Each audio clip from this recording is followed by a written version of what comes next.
Hit for 8 damage. Oh my gosh! Hey everybody, welcome back and thanks for taking the time out of your day to watch Hello Good Game.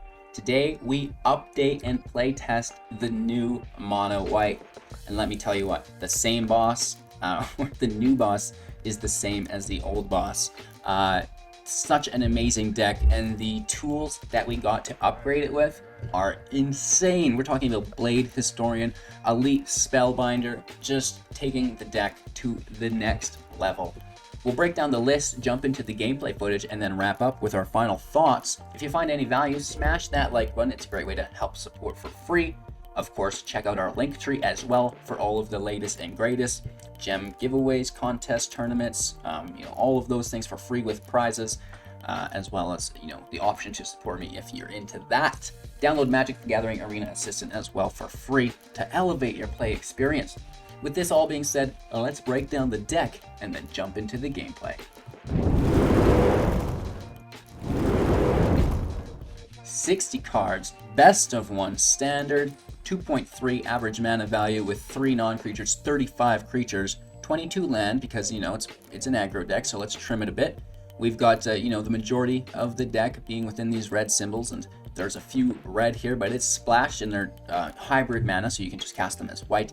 As we are playing the mono white deck, here are the red symbols within Blade Historian. A 2/3 and attacking creatures you control have double strike. Oh my gosh. So typically we had Holvar, right? And he would give equipped creatures you control double strike. Well, what's better than giving just one creature double strike? The whole field. And we typically do go quite wide with the mono white deck. We're making those 4/4 angels with Speaker of the Heavens, a 1/1 Vigilance lifelink, tap it, create a 4/4 angel. We can do this only if we can have 7 or more life than our starting total. 27, and only any time that we're casting a sorcery, so main phase, right?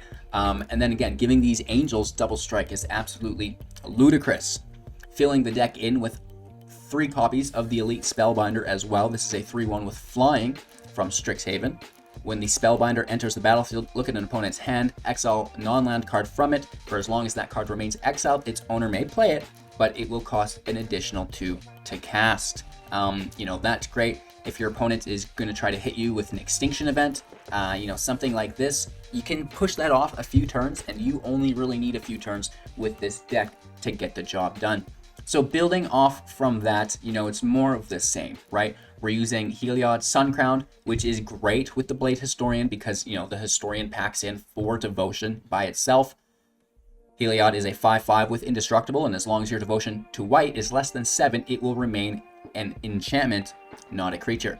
When your devotion goes above 7 or at 7, it will become a creature, enter the battlefield, which is quite nice as an indestructible creature. Better yet, whenever you gain life, put a +1/+1 counter on target creature or enchantment you control. We can pay 2 mana to give another target creature we control a lifelink until the end of turn.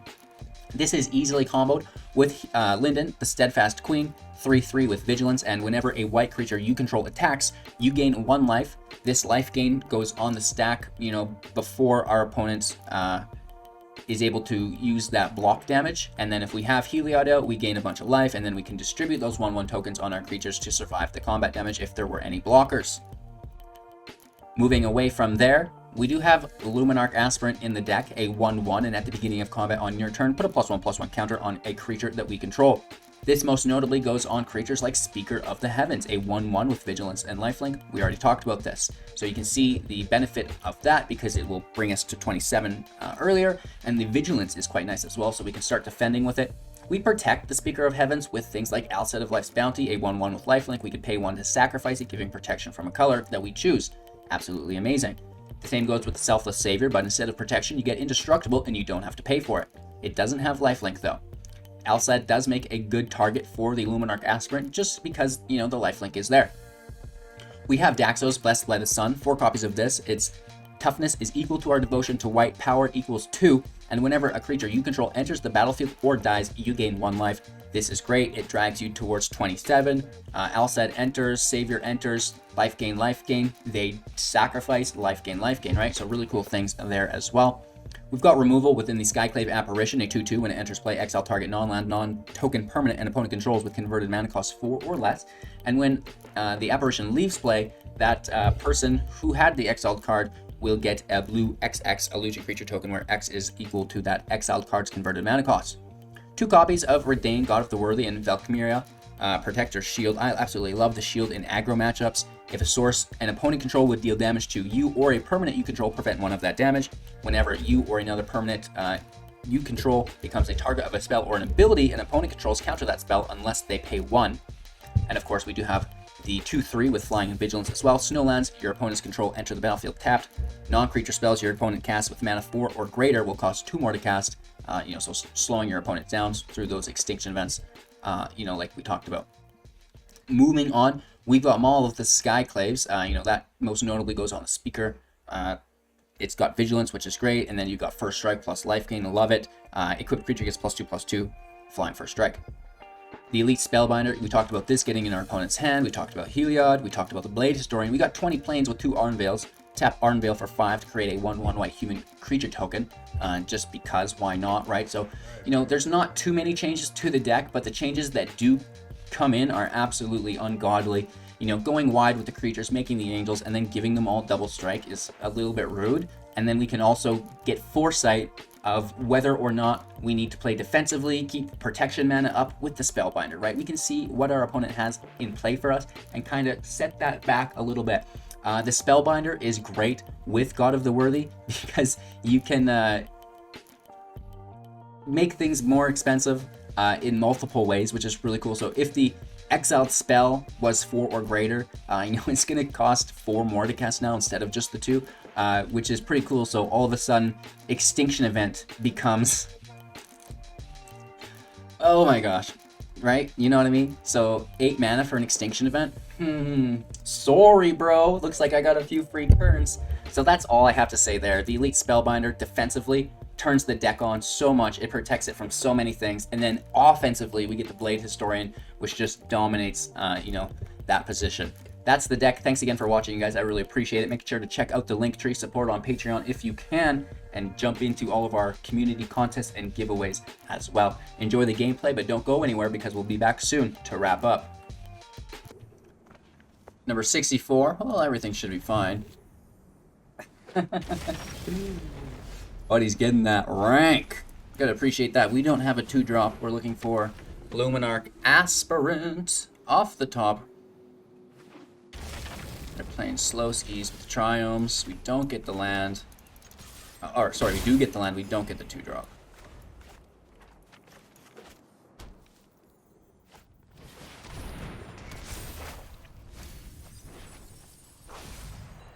They make it 2/2. I basically have to go above them.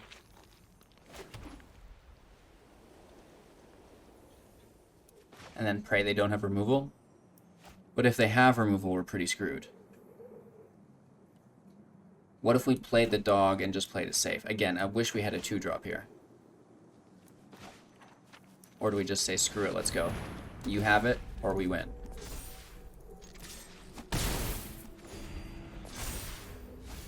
I do not doubt that they do. They mill a Skyclave, right?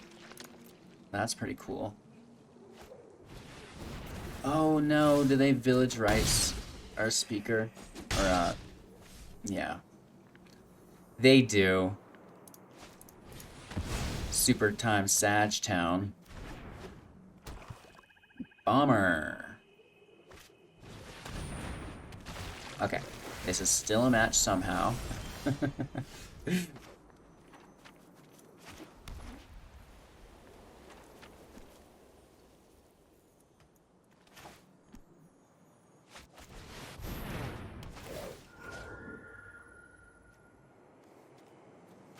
Let's take the Trident. It's a Death Touch zombie. We'll play the Savior.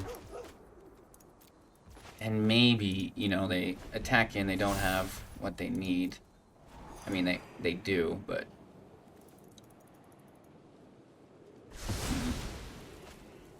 pretty frustrating. We could have saved our Skyclave. Or the Croxa. We have more of them, though.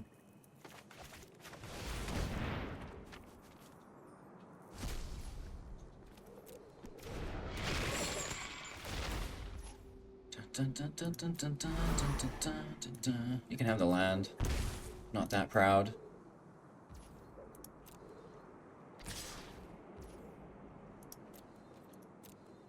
I'm gonna admit, when I played the Apparition, I was meaning to play Heliod, but you know me. It's into the late afternoon now. I can't be expected to be playing correctly. Are you insane? So let's just spread the butter around a little bit more.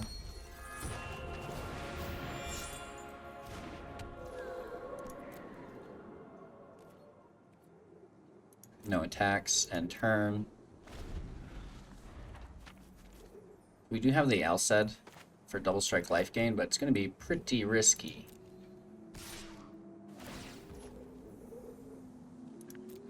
Oh no, they take our Blade Historian, you fool. You are a damned fool. 1, 2, 3, 4, 5, 6. Needs to be 7. We need the dog.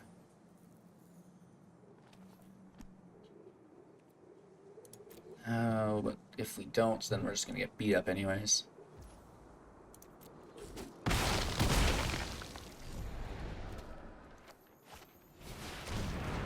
Predator's pretty cool, I'll admit. The land is about the worst thing that we could ever have.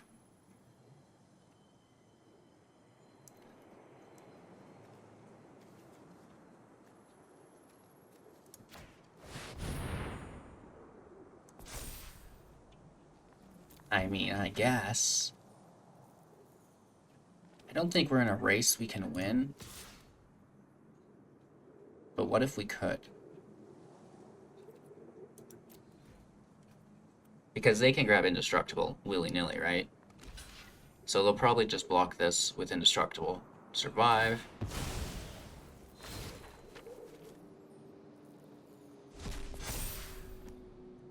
We don't play with any recursion, right? There's no Luris in this deck, so that doesn't matter much.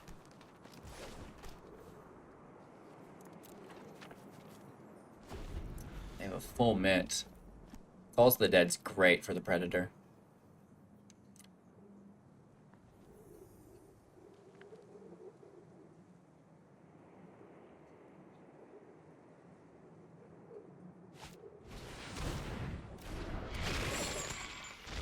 I love it. We lose 3 life and the land. We may as well have played it. Oh, and they Village Rites it for the draw. You dirty dog.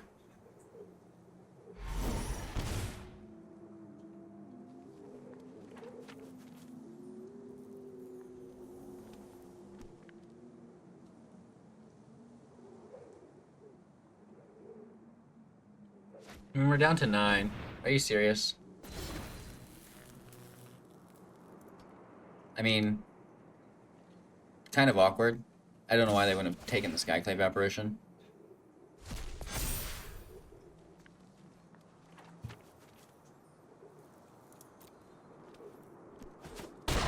They do unequip our Maul, but unless we top deck something cool, doesn't matter.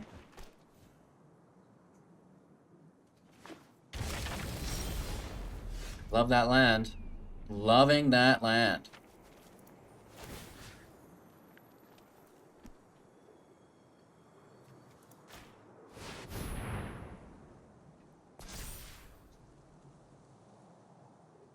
That's actually a bad play.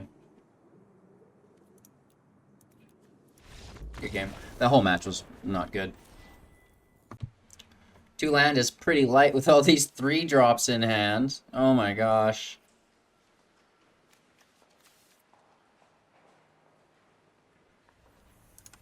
Hopefully we don't brick. We're on the draw, so we get a couple chances.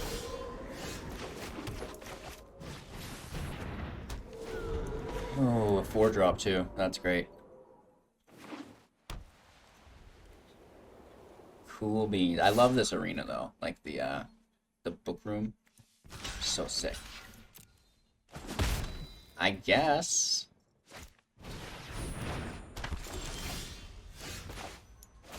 Alright. If we don't get a land here, I'm gonna lose my mind. Because that's ridiculous.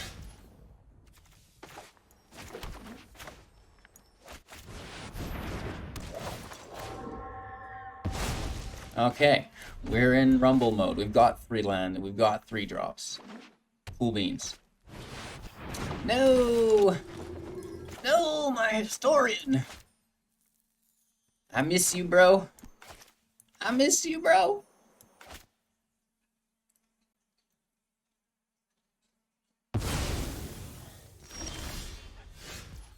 We lose our own Spellbinder, which sucks.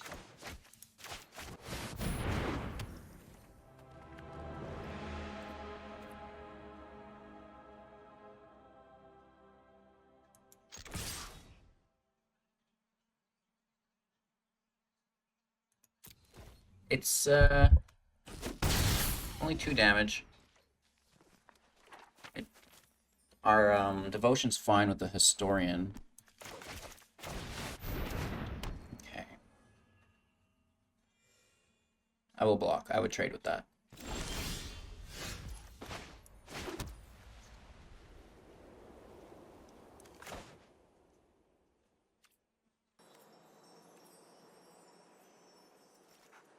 We just go right for it. The first strike kills it if they block. It's a lot of damage. Unfortunately, we don't have double strike or first strike on defense either. Okay, that's a big hit.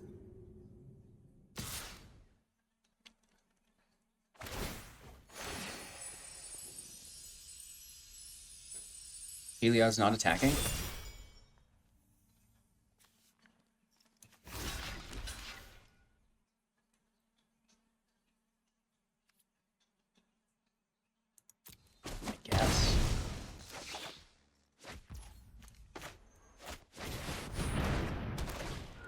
Linden's OP, we have to take that as a priority. We still hit for 8 damage. Oh my gosh!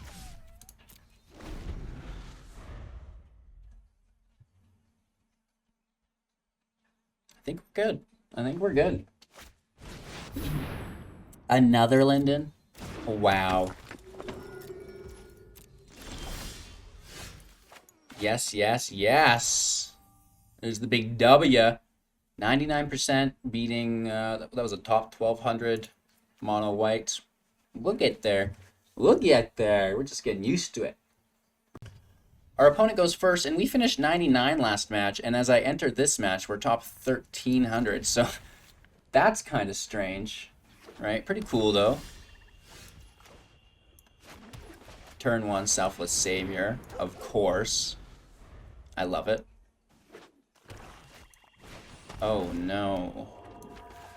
Indestructible does not, yeah, protect from many things. Oh no. No, no, no, no, no, no, no. This could be a Sag time. Super Sag time? We need to oh no, no, no. Apparition goes on Luris.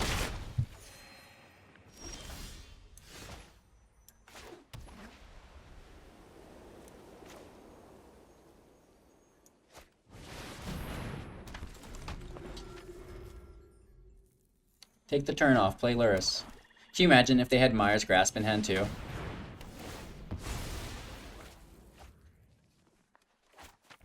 I have no faith in humanity. I've been abandoned!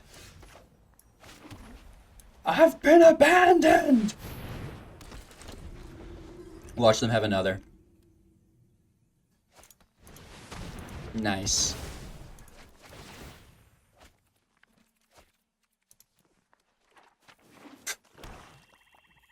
Whatever, man. Oh my gosh.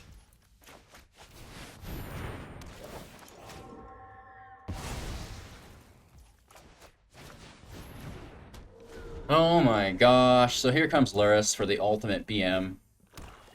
With replaying stuff from the grave. Right? How can you get such a good draw? Wow. That's, like... That's too much. That's too much. Slow down.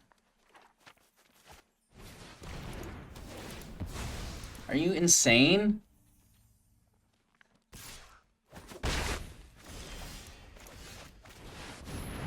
They probably play multiple copies of Luris too. Guaranteed they just replay Luris.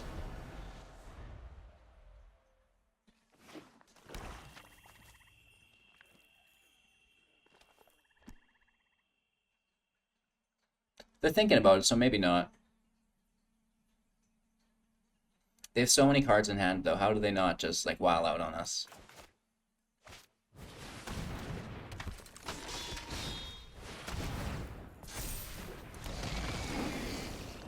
Well, that was a perfect combo. Back to 99. Alright, cool. Let's get after it.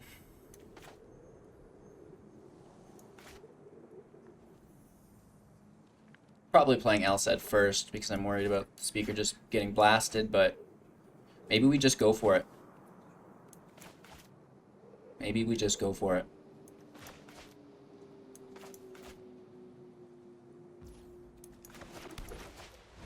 Let's let it rip. Cross our fingers. just pray.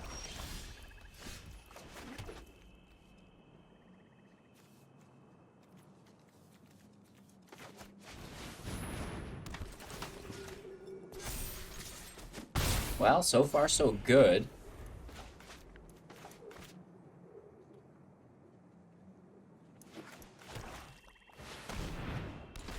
I'm gonna show them an Alseid. Oh.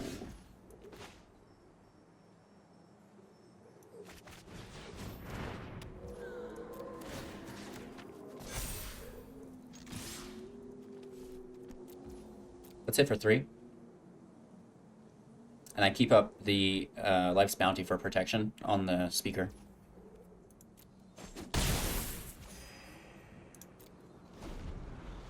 Wanting that third land pretty badly.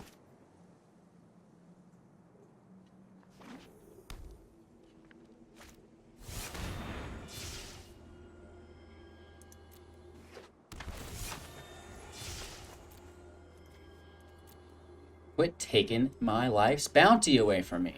I worked hard.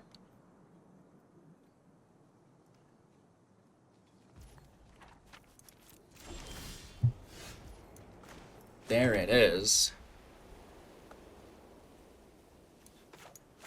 I say let's just roll with it.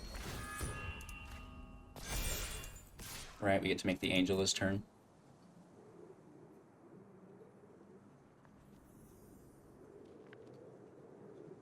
And then hopefully another land, we give it all double strike.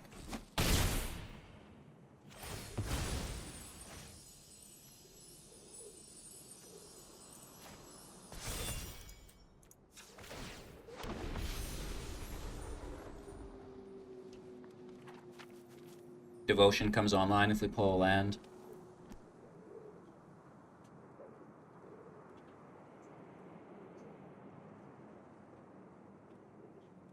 Blade Historian just seems like a perfect fit for mono white.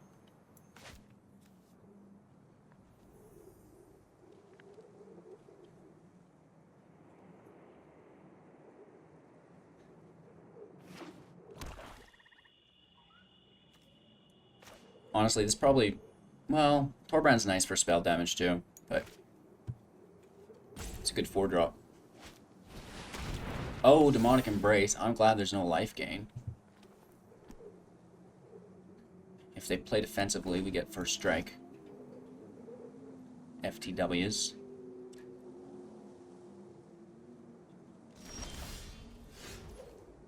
No land equals Sag.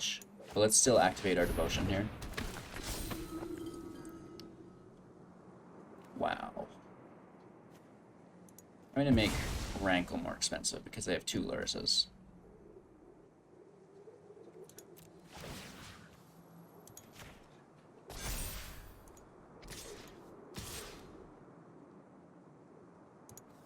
I guess, why not? Just swing in. We got him! We got the Winskies. Back into the top 1300. I want to break 1000. Let's get a few more matches in. Going first, Obosh. Oh my gosh, is it Mono Red or Temur Adventures?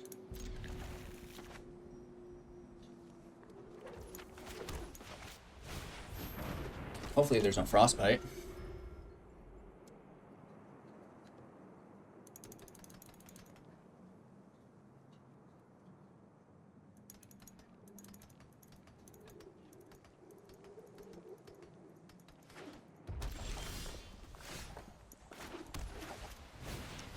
Oh, it landed. That's awesome. Good, good, good, good, good, good. And we have third land for Skyclave. Hot dog. These are not snow lands, so not the greatest. We might want to... Actually, no, non-creature spells for 2 more is going to be great. This is all of their adventure.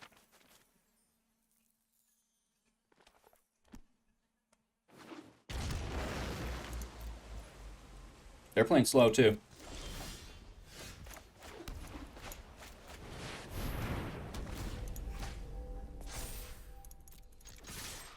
Up to 24.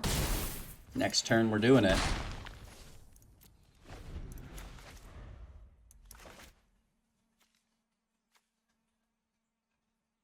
Playing the God of Worthy on the play, on curve, is like really, really cool if they're trying to cast, you know, their turn 4. Hashtag Migration Path now costs 6.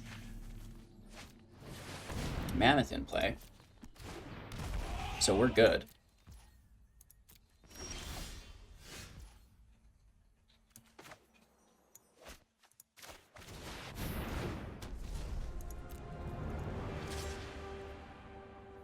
That'll increase the cost of their Great Henge as well, to keep them away from that off the top of the Mammoth.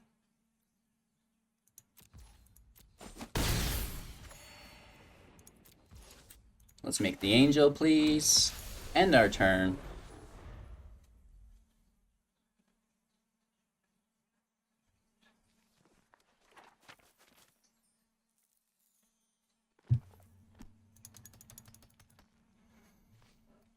I think we're in a really good shape here.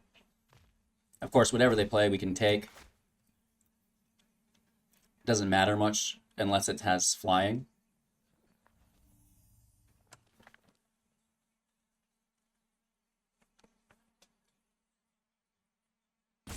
I guess if they can still play the Henge. It would cost them 4, though, instead of 2. But they would need it to be a Fable Passage land. Right? If they can use a Fable Passage here, they can still play the Great Henge.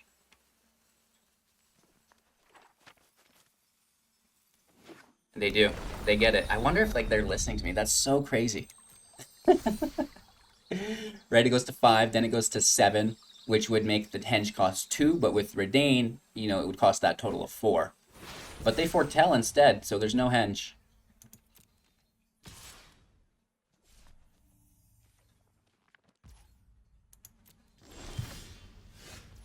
Oh my gosh. Both of these are really good, but I'm going to take that Mammoth.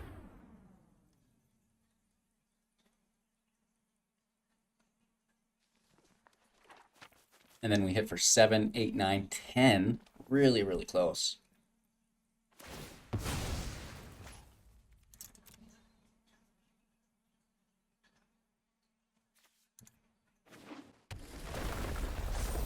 They could have a bounce effect. Ooh, counterspell. Okay, okay. They lose their landfall, though.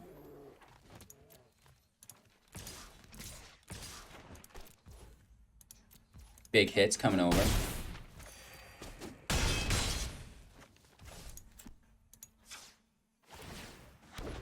And another Angel. Oh my gosh.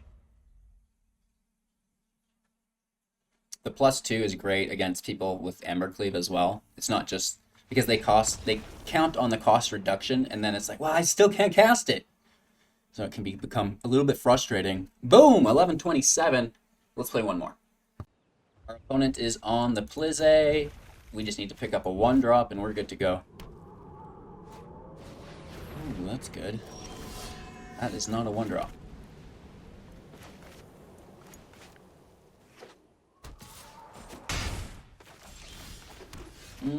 Double Apparition is not bad.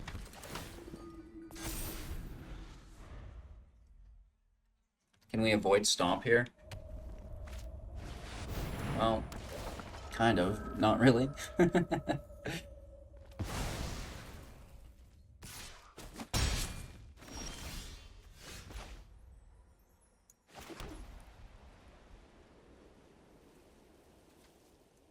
Why not? We'll get a 2-2, and that can trade with the Usher.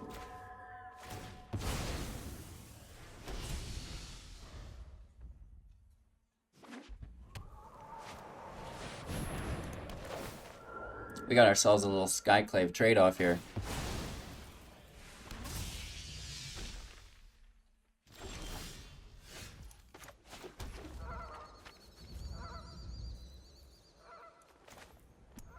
Screw it.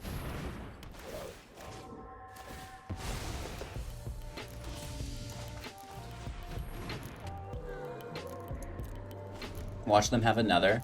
That'd be awesome. And then I top deck one. Yeah. Oh no. No, no, no, no, no. Whiff, whiff. Are you serious?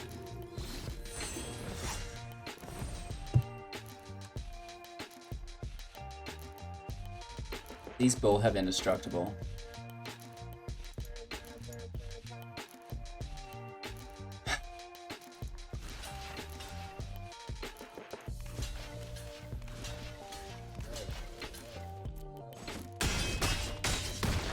People always flock to Anoda when new cards come out. I hope you all find the extinction events you deserve.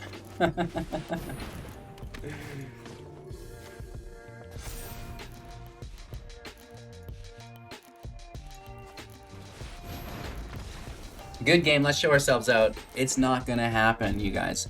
We fall down back to the top 1300. That's it for today's video. Let's break down the deck. Heyo! So, you know, we didn't go 100,000 wins and 0. Big surprise. Sometimes you do, but I think people are really used to the mono white playstyle already. They've become accustomed to it because it's been around for so long.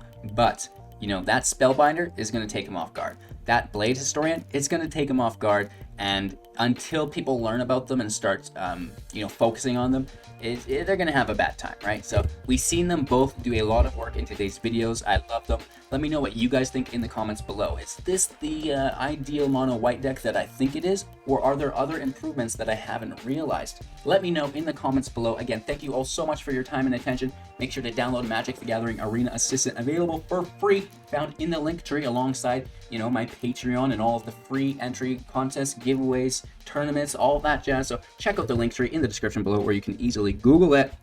Have yourselves a magical day, and we'll see you soon in the next.